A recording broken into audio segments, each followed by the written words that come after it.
Hello everyone.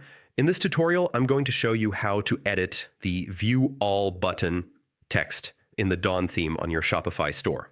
First, log into your Shopify admin panel. On the dashboard, navigate to the online store section from the left-hand menu. Next, locate the theme section. Find the Dawn theme. If it's your active theme, click Customize next to it. This will open the Shopify theme editor, a powerful tool for adjusting your store's appearance. In the theme editor, locate the button you want to edit.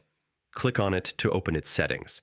Look for the field labeled Button Label or Text, which allows you to change the visible text on the button.